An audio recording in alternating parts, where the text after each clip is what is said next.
नाम खुशहालपुर, पर वहां के लोगों की जेबें अक्सर खाली रहती थीं। इसी गांव में रहता था अमन, जिसका दिल सोने का और सपना आसमान जितना ऊंचा था।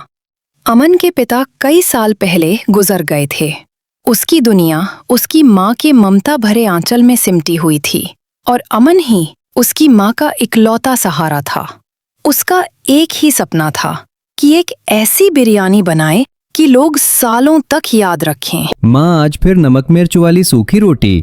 रोटी सूखी है बेटा, पर इसे बनाने वाले का हाथ का प्यार तो किसी शाही पकवान से तो कम नहीं। चल अब खा ले।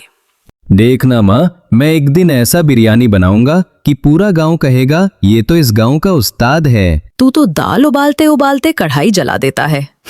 तू बनाएगा बिरयानी। देख लेना माँ, एक दिन मेरे हाथ का ऐसा बिरयानी बनेगा कि पूरा गांव उंगली चाटते रह जाएगा। अमन के सपने बड़े थे, पर जेब में 1 रुपया भी नहीं था। उसकी हर कोशिश पर गांव के लोग हंसते थे। अरे बिरजू भाई, सोचो ना, बिरयानी के साथ सालन साथ में सलाद हो तो क्या ही स्वाद आएगा। तू बिरयानी बनाएगा? पहले चावल तो खरीद ले। तुझे तो चावल पकाना भी नहीं आता। मजाक मत उड़ाओ, देख लेना एक दिन पूरा गांव मेरे बिरयानी का दीवाना होगा। बेटा, थोड़ा बड़ा हो जाओ, फिर सपना देखना। अमन के पास हुनर नहीं था, पर एक आशा थी जिसके वजह से उसकी किस्मत पलटने वाली थी। एक दिन अमन काम की तलाश में दूसरे गांव की ओर जा रहा था। तभी एक पेड़ के नीचे एक बाबा को देखता है। बाबा के चेहरे में तेज थी, मानो बाबा बड़े तपस्वी लग रहे हों। ये तो बड़े तपस्वी बाबा लग रहे हैं, देखिए कितना शांत बैठे हैं। तभी तपस्वी बाबा बोलते हैं, आ गए तुम। मैं तुम्हारा ही इंतजार कर रहा था। मुझे पता था तुम्हारे जैसा नेक दिल बच्चा इधर आएगा। बाबा, इतनी घनी जंगल में आप यहाँ क्या कर रहे हो? बेटा अमन, हम जैसे तपस्वियों का जीवन ऐसे ही घने जंगलों में तप करते बीतता है। बाबा, आप मेरा नाम कैसे जानते हो? हमें सब पता होता है। हम घने जंगलों में कठिन तपस्या से सारी बातें जान लेते हैं। बेटा अमन, तू कौन है? कहाँ जा रहा है? कहाँ से आया है? तेरी क्या इच्छा है? मुझे सब पता है। अमन बाबा की बातें सुनकर आश्चर्यचकित रह गया। उसे कुछ समझ नहीं आ रहा था। फिर बाबा बोले, मुझे पता है तू अच्छी बिरयानी बनाना चाहता है, पर तू बना नहीं पाता। हाँ बाबा, मेरे पास चावल के भी पैसे नहीं होते और मैं बिरयानी तो छोड़ो, मुझे चावल भी पकाना नहीं आता। पर मैं ऐसा बिरयानी बनाना चाहता हूँ कि गांव वाले बिरयानी का स्वाद सालों तक याद रखें।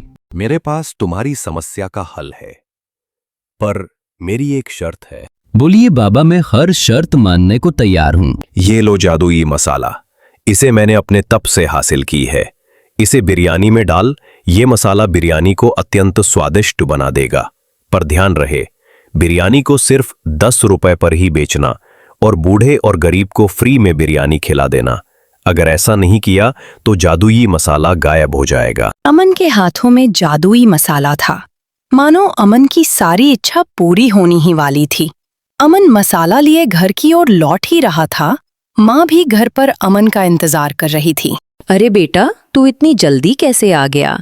माँ, तुझे ऐसी बात बतानी है कि तुम सुनकर हैरान हो जाओगी। माँ 2 पल के लिए अमन को देखते रह गई और अमन ने माँ को सारी बात बताई। वो घने जंगल, तपस्वी बाबा और जादुई मसाला। बाबा बोले, ये मसाला तेरी सारी इच्छा पूरी करेगी। बिरयानी इतना स्वादिष्ट बनेगा कि सारे गांव वाले सालों तक याद रखेंगे। और साथ में कहा, इसे 10 रुपए में ही बेचना और गरीब और बूढ़े व्यक्ति को फ्री में ही खिला देना। अरे तू कहीं सपने देखकर तो नहीं आया है? नहीं माँ, मैं सच कह रहा हूँ। सच में बाबा मुझे मिले थे, पर बिरयानी के लिए तो चावल भी नहीं है। मैंने थोड़ी सी चावल बचाकर रखी है, तू उसी से बिरयानी बना लेना।